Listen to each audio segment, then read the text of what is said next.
नमस्कार, जय माता दी। प्रिय दर्शकों, आप सभी का हमारे इस खास कार्यक्रम में बहुत बहुत स्वागत है।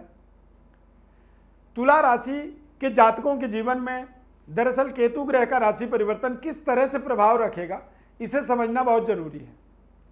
आज मैं विस्तार से आपको बताऊंगा कि केतु ग्रह का राशि परिवर्तन आपके जीवन में क्या उपलब्धि देगा, किस तरह का इसका आपके जीवन में परिणाम मिलेगा।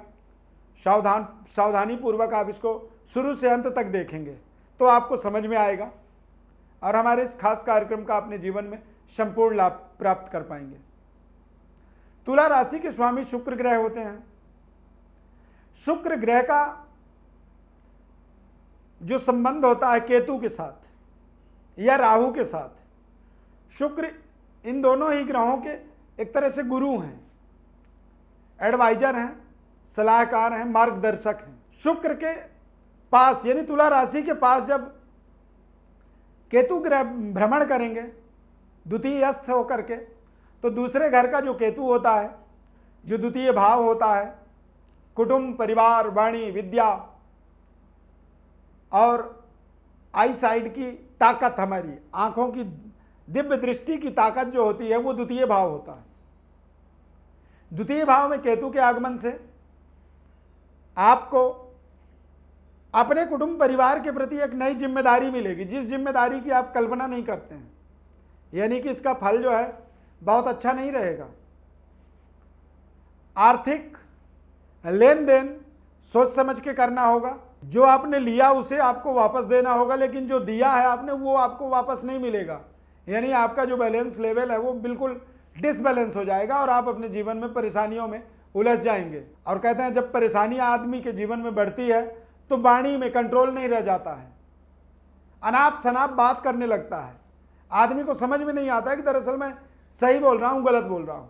पारिवारिक माहौल तनाव युक्त हो जाता है। और तुलसीदास जी ने कहा कि जहां सुमति तहां संपत्ति नाना और जहां कुमति तहां विपत्ति निधाना। यानी कि जब आपसी सहमति नहीं होती है तो परिवार में आर्थिक तनाव धीरे धीरे बढ़ने लगता है और उस तनाव को हमें दरअसल कम करना होगा।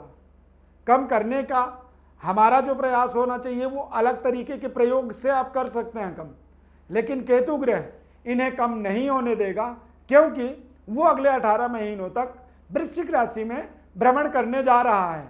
23 सितंबर 2020 से लेकर के 12 अप्रैल 2022 तक 18 महीनों तक ये अपना एक जो परफॉर्मेंस है केतु का वो आपके जीवन में प्रदान करेंगे। अब आपको बचने के लिए माता लक्ष्मी की स्तुति करनी होगी, भगवान गणेश की आराधना करनी होगी और पालतू पशुओं का आपको सम्मान करना होगा। जो आपके घर में पालतू पशु हैं या फिर आपके घर के आसपास जो पालतू पशु, आवारा पशु हैं, उन पशुओं का, चाहे वो गाय हो, कुत्ता हो या अन्य प्रकार के जो जानवर होते हैं, उनका खान पान, रहन सहन, रख रखाव का आपको मन ही मन एक संकल्प ले लेना होगा कि मैं अब आज से इनकी संपूर्ण सुरक्षा करूंगा, इन्हें भोजन कराऊंगा, इनके खान पान का पूरा ध्यान रखूंगा और इन्हें किसी भी तरह से कोई टॉर्चर न कर पाए, इसका भी आपको मानसिक रूप से संकल्प लेना होगा।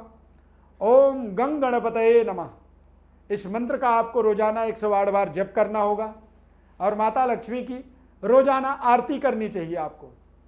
इस विधि विधान से आप केतु के समस्त प्रकार के जो दुष्प्रभाव हैं उन दुष्प्रभावों से अपने आप को आप बचा पाएंगे, अपने वाणी का सदुपयोग कर पाएंगे। अन्यथा केतु ग्रह आपके प्रेजेंटेशन को खराब कर देगा और यदि आपकी प्रेजेंटेशन खराब होगी तो परिणाम तो अपने आप ही खराब हो जाएंगे। मंगल की छाया कह सकते हैं केतु को। मंगल पृथकताकारी ग्रह होता है और मंगलवत फल ही केतु भी कई बार देने लगता है। जरूरत पड़ी, यदि परिस्थितियां आपके कंट्रोल में ना हुई तो उस परिस्थिति में आप कुछ समय के लिए परिवार से दूर जा सकते हैं। यानी कि आपकी वजह से पूरी परिवार समस्या में फंसे, उससे अच्छा है कि आप कुछ समय के लिए परिवार से ही दूर हो जाएं। ये दूर होना भी आपके जीवन में एक बहुत बड़ा सकारात्मक निर्णय होगा। व्यापार पर्पज से जाएं या किसी खास मकसद से जाएं, लेकिन परिवार से जब आप दूर जाएंगे तो आपके जीवन में एक स्थिरता, एक स्टेबिलिटी आएगी। और आपका कॉन्फिडेंस लेवल बढ़ेगा। बस आपको सत्य बोलने का प्रयास करना है, झूठ का प्रयोग ना करें। यदि आप झूठ बोलते हैं तो इससे भी केतु ग्रह का जो प्रभाव होता है वो आपके लिए अरिष्टकारी हो जाता है। उस अरिष्ट फल से बचने के लिए आपको सत्य का पालन करना होगा, सत्य बोलने का आपको एक संकल्प मन में रखना होगा। इस तरह से आप अपने परिवार का, अपने व्यापार का और अपने संपूर्ण उपलब्धियों का जीवन में रक्षा कर पाएंगे। तुला राशि के यदि आप विद्यार्थी हैं, बच्चे हैं, संगति दोष से आपको बचना चाहिए और ऐसे संगति से बिल्कुल तौबा कर लेनी चाहिए जो संगति आपको गलत मार्ग पर ले जाता है, आपको आपके जीवन में सफलता में जो रुकावट बनता है। ऐसी परिस्थितियों से अपने आप को आप बिल्कुल बचा के रखेंगे, तभी आप अपने अगले 18 महीनों का सदुपयोग कर पाएंगे।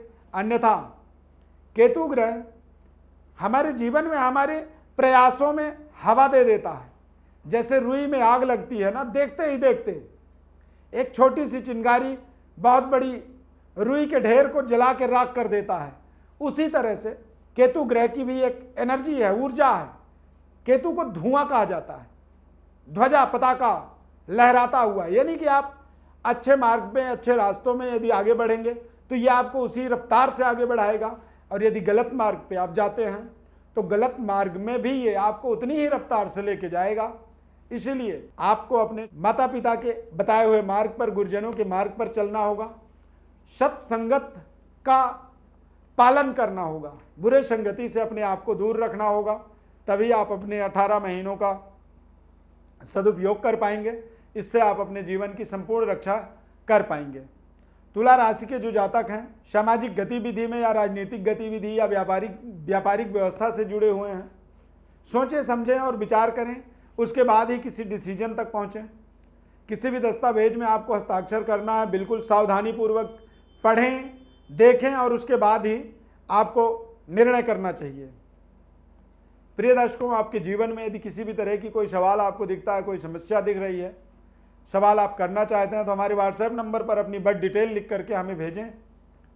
हम आपको संपूर्ण जन्म पत्रिका का विश्लेषण निःशुल्क रूप से आपको जानकारी देंगे। हमारे चैनल को आप सब्सक्राइब जरूर करें, लाइक करें, बेल के बटन को क्लिक करें, ताकि नए कार्यक्रमों से आप सीधे जुड़े रहें। हमारे चैनल को यदि आपने सब्सक्राइब कर रखा है या फिर हमारे इस खास कार्यक्रम को देखने के लिए, दोनों ही परिस्थिति में आपको बहुत बहुत धन्यवाद। माता रानी आपका कल्याण करें, ऐसी हमारी शुभकामना है। जय माता दी।